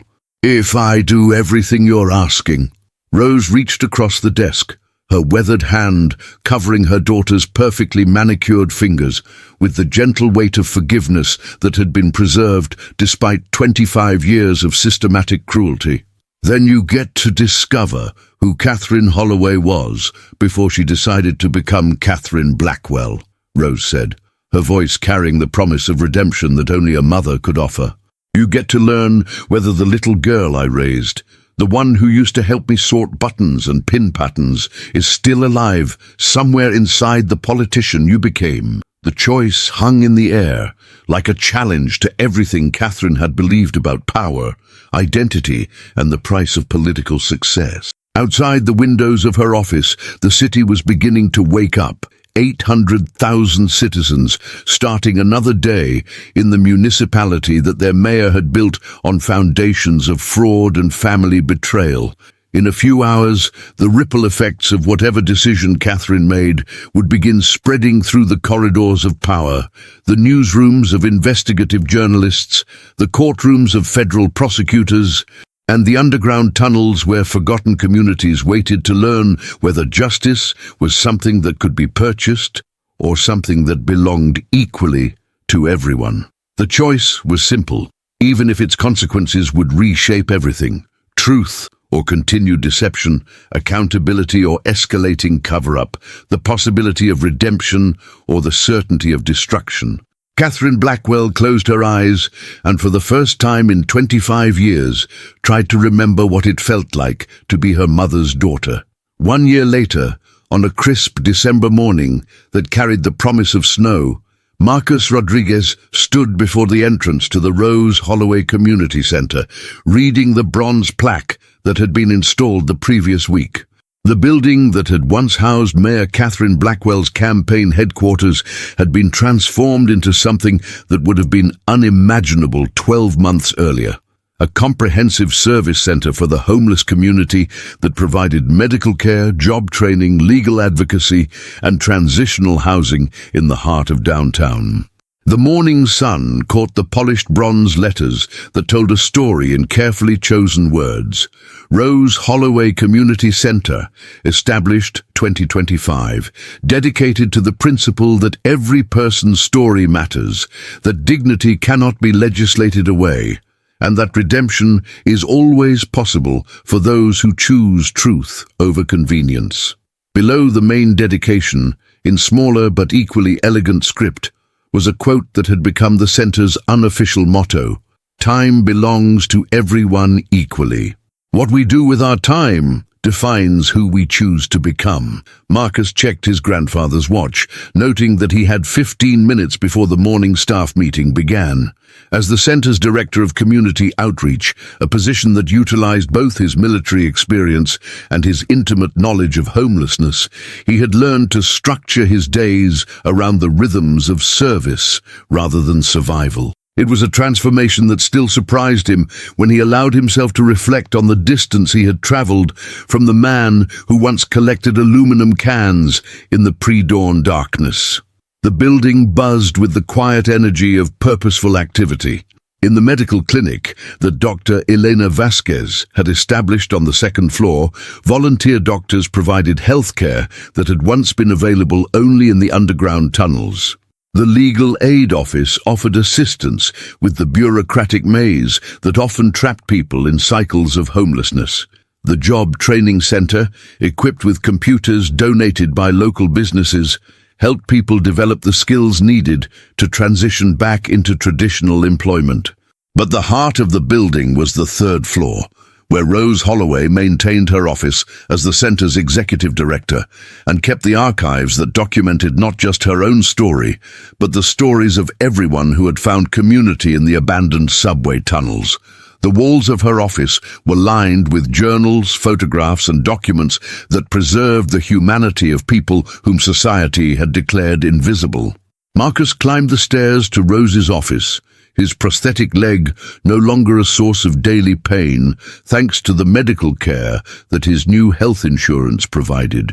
Along the way, he passed walls covered with photographs that told the story of the center's first year, former tunnel residents moving into transitional housing, job training graduates starting new careers, families reunited after years of separation caused by homelessness and bureaucratic barriers. But the photograph that always stopped him was the one displayed prominently near Rose's office door. It showed two women standing together in what was clearly a moment of profound emotional significance. Rose Holloway, 74 years old, but standing straight with dignity restored, and Catherine Blackwell, no longer mayor, no longer wearing the expensive suits that had defined her political persona, but dressed simply and carrying in her expression something that looked remarkably like peace. The photograph had been taken 6 months earlier, on the day that Catherine had completed her court-ordered community service and begun her new job as a social worker with the Department of Veterans Affairs. It was work that utilized her administrative experience while requiring her to serve the population she had once ignored, veterans struggling with homelessness, PTSD, and the bureaucratic maze that often made accessing services more difficult than surviving combat. Marcus found Rose in her office, sitting at a desk made from reclaimed wood from the subway tunnels, writing in the journal that had become the center's official record. At 74, she had embraced technology enough to use a computer for correspondence and record-keeping, but her most important thoughts were still committed to paper, in the careful handwriting that had preserved truth through 25 years of systematic erasure. "Good morning, Marcus," she said without looking up from her writing, her voice carrying the warm authority that had made her an effective leader of both the underground community and the official organization that had emerged from it. "How did the city council meeting go last night?" Marcus settled into the chair across from her desk, a piece of furniture that had been donated by a local business owner whose brother had received services at the center. "Better than expected." The vote was unanimous to expand funding for the transitional housing program. Apparently, having documented evidence that homelessness services actually work makes it easier to convince politicians to support them. Rose smiled, the expression transforming her face in a way that reminded Marcus of photographs he had seen from her younger years, before institutional abuse had taught her to be cautious with joy. Amazing what happens when people who actually understand the problem are involved in creating solutions. She closed her journal and reached for a folder marked with the day's date, her movements carrying the efficiency of someone who had learned to make every moment productive. "I have the quarterly reports ready for the board meeting this afternoon. Want to see some numbers that will restore your faith in the possibility of systemic change?" Marcus accepted the folder, scanning pages that documented the center's impact with the precision of someone who understood that credibility required measurable results. In 12 months of operation, the Rose Holloway Community Center had provided medical care to over 800 individuals, helped 347 people transition into stable housing, and assisted 212 individuals in finding employment. But the numbers that impressed Marcus most were the ones that couldn't be easily quantified. The stories of families reunited, the cycles of generational poverty interrupted, the restoration of dignity to people who had been treated as disposable by the society that created their circumstances. "Rose," he said, looking up from the reports, "there's something I've been meaning to ask you. After everything you went through, after 25 years of systematic abuse and neglect, how do you wake up every morning without being consumed by anger?" Rose leaned back in her chair, her pale blue eyes reflecting the accumulated wisdom of someone who had learned to separate justice from vengeance, accountability from revenge. "Marcus, I spent a long time being angry. Anger kept me alive when hope seemed impossible. Anger motivated me to document everything, to preserve evidence, to maintain my sanity in circumstances designed to destroy it." She gestured toward the walls lined with journals, documents, and photographs that told the stories of people who had survived in the margins of society. But anger, by itself, is just another form of being trapped by the past. Real power comes from transforming anger into action, from using pain as motivation to prevent other people from experiencing the same injustice. Marcus understood that Rose's philosophy had become the center's operational principle, not just providing services, but advocating for systemic changes that would prevent homelessness rather than simply managing its consequences. "Besides," Rose added, her expression taking on the particular satisfaction of someone whose patience had been rewarded, "revenge would have been destroying Catherine's life. Justice is giving her the opportunity to rebuild it on a foundation of truth rather than lies." As if summoned by the mention of her name, Catherine appeared in the doorway of Rose's office, wearing the practical clothing of someone whose work required functionality over fashion. At 49, former Mayor Catherine Blackwell had aged in ways that suggested relief rather than defeat. The constant tension that had marked her political career had been replaced by something that looked remarkably like authenticity. "Good morning, Mother," she said, the word carrying weight that had been accumulating for over a year of rebuilding relationship. "I wanted to let you know that the VA approved funding for the new PTSD counseling program.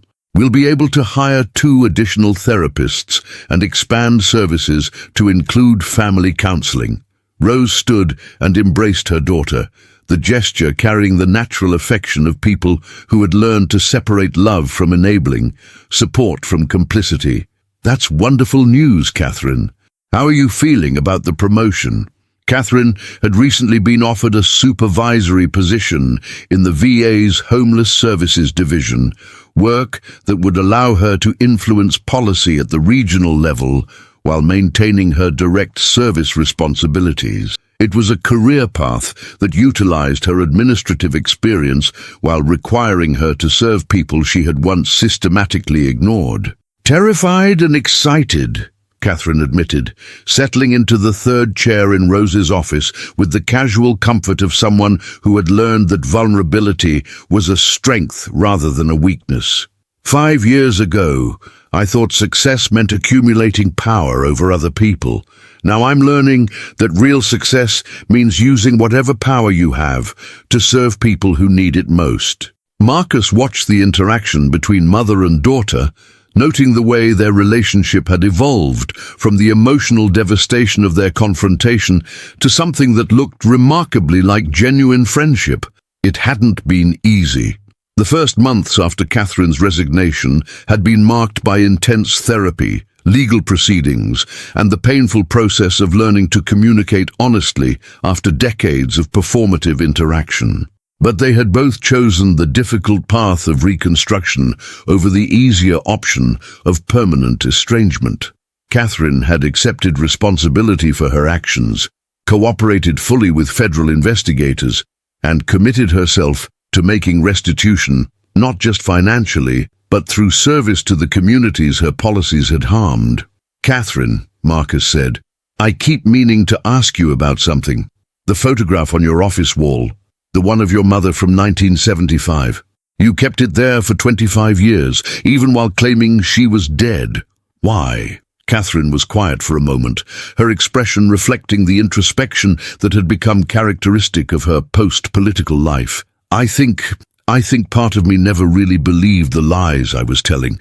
Keeping her photograph there was my way of maintaining connection to the truth, even while I was doing everything possible to bury it." She looked at Rose with an expression that carried both gratitude and sorrow for time that couldn't be recovered. "Every morning for 25 years, I looked at that photograph and remembered the woman who taught me that kindness mattered more than success, that truth mattered more than convenience, and every day I chose to ignore those lessons in favor of political expediency." Rose reached across the desk and took her daughter's hand, the gesture carrying the forgiveness that had made redemption possible. "The important thing isn't what we chose in the past, Catherine. The important thing is what we choose today and tomorrow, and every day after that." Outside the windows of the Rose Holloway Community Center, the city continued its daily rhythms, 800,000 people pursuing their own versions of success and happiness. Most would never know the full story of the corruption that had been exposed and addressed, never understand how close their municipal government had come to complete moral collapse. But the ripple effects of truth-telling continued to spread through the corridors of power, the newsrooms of investigative journalists, the offices of federal prosecutors, and the hearts of people who had learned that justice was something that required constant vigilance and active participation. As Marcus prepared to leave for his next appointment, a meeting with city planners about expanding transitional housing programs, he reflected on the distance they had all traveled from the morning when he had discovered a broken window latch in a mayor's office and stumbled onto evidence of systematic fraud. His grandfather's watch ticked steadily in his pocket, marking moments that had been transformed from survival to service, from desperation to hope, from invisible existence to meaningful impact. Time, as his father had taught him decades earlier, belonged to everyone equally. What they did with their time determined who they chose to become. The legacy of the Rose Holloway Community Center wasn't just the services it provided or the policies it influenced, but the demonstration that redemption was possible for anyone willing to choose truth over convenience, accountability over denial, service over self-interest. In the tunnels beneath the city, where emergency lighting still cast its green glow over spaces that had once housed forgotten communities, new uses were being developed. The underground spaces were being converted into climate-controlled storage for the center's archives, meeting rooms for support groups, and emergency shelters for times when the surface world became temporarily uninhabitable. But they were no longer places where people were forced to live in the margins of society. They had become symbols of resilience, proof that communities could form and thrive even in spaces that official society had abandoned, reminders that dignity was something that belonged to everyone, regardless of their postal address or bank account balance. As Marcus walked through the lobby of the center, past photographs of success stories and bulletin boards covered with job postings and housing opportunities, he carried with him the understanding that some victories were measured not in dramatic moments of revelation, but in the quiet accumulation of days when people chose compassion over convenience, truth over comfort, service over self-interest. The story of the Rose Holloway Community Center would continue to unfold, one day at a time, one person at a time, one choice at a time, in the spaces where forgotten communities had learned that survival was just the beginning, and that real success was measured by how many people you helped along the way. Outside, snow began to fall on the city, covering everything in the democracy of winter weather that reminded everyone, regardless of their station in life, that some things belonged equally to all of creation. Time, dignity, the possibility of redemption, and the fundamental truth that every person's story mattered in the vast narrative of human experience.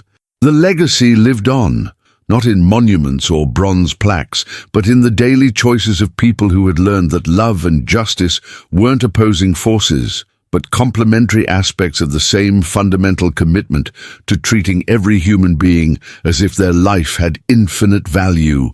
Time belonged to everyone equally. What they did with their time defined who they chose to become. And in the Rose Holloway Community Center, that understanding shaped every program, every service, every interaction between people who had learned that dignity was not something that could be granted or revoked by others, but something that lived in the space between heartbeats, in the steady tick of time moving forward, in the unshakable belief that tomorrow could always be better than yesterday.